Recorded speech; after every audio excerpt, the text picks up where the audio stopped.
சான்றோர்க்கு வணக்கம். என் பெயர் வாசு சுக்ஷிதா. நான் 7ஆம் வகுப்பு ஆ பிரிவு ஸ்ரீ தரம்சந்த் ஜெயின் பள்ளி, கருவம்பாக்கம், விழுப்புரம் மாவட்டம். உலக பொதுமுறையாம் திருக்குறள். தமிழ் ஒலிம்பியாட் அழகும் திருக்குறள் கதைகள். உலக பொதுமுறையாம் திருக்குறள்.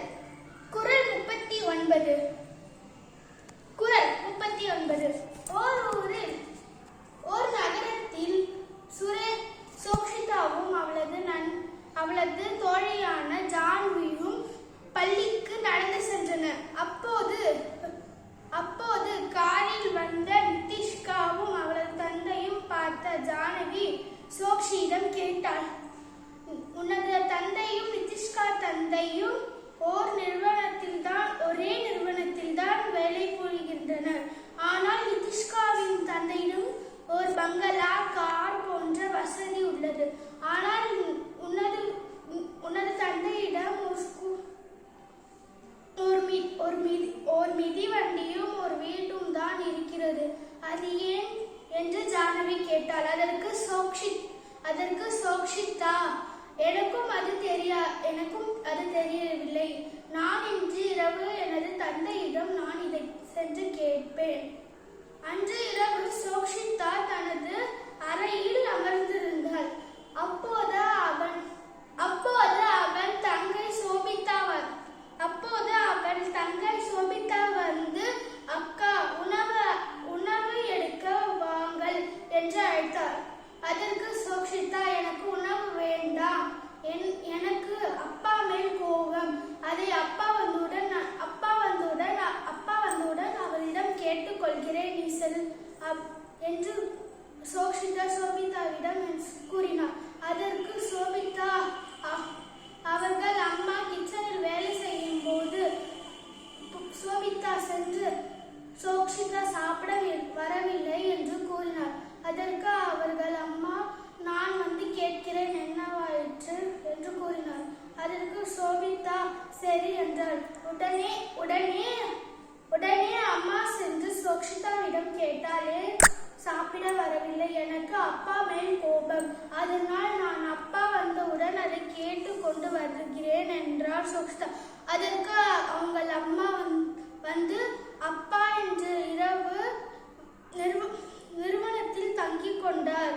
அவருக்கு வேலை அதிகமாக உள்ளதால் அவர் நிறுவனத்தில் உள்ளார். அதனால் நாளை காலை தான் வருவார். நீ என்னவென்றாலும் காலை உன் தந்தையிடம் கேட்டுக்கொள், இப்போது வந்து சாப்பிடு என்றார் அம்மா. அதற்கு சோக்ஷிதா சரி என்று சாப்பிட்டு அறைக்கு சென்றாள். காலையில் சோக்ஷிதாவின் தந்தை வந்து சோக்ஷிதாவை எழுப்பும் போது, உங்கள் அம்மா கூறினால் நீ என் மீது கோபமாக உள்ளாயோ? அதற்கு சோக்ஷிதா, நான் உங்கள் மேல் கோபமாக இருக்கிறேன்.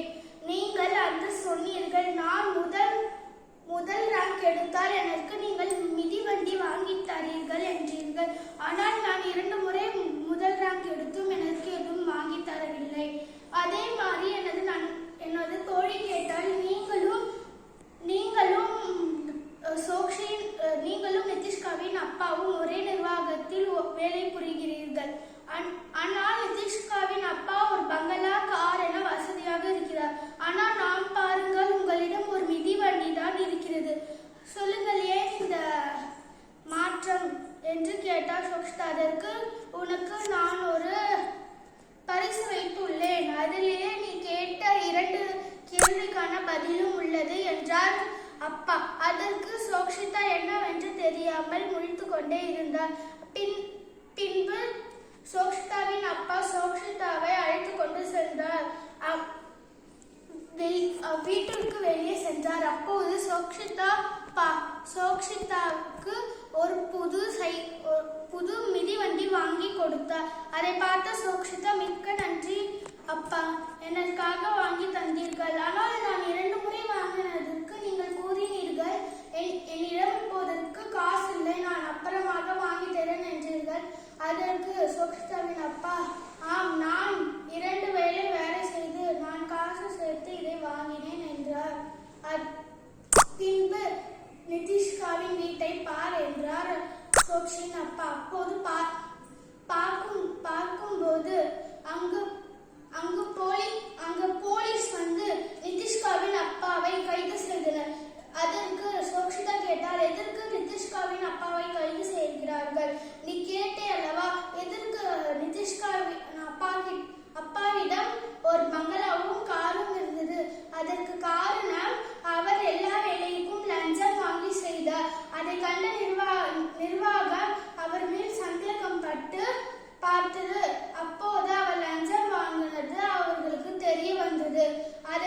அதனால் அவரை போலீஸ் பிடித்தது. அப்படியா அப்பா என்றார் சோக்ஷிதா. அதற்கு அப்பா கேட்டார், நான் நல்வழியில் செல்லவா, இல்லை இது மாதிரி லஞ்சம் வாங்கி உனக்கு எல்லாம் வாங்கி தருவான்னு கேட்டார். அதற்கு நீங்கள் நல்ல வழியிலே சென்று எனக்கு எல்லாமே வாங்கி தாங்கப்பா அப்படின்னாங்க. நீதி குரல். அவை நாய்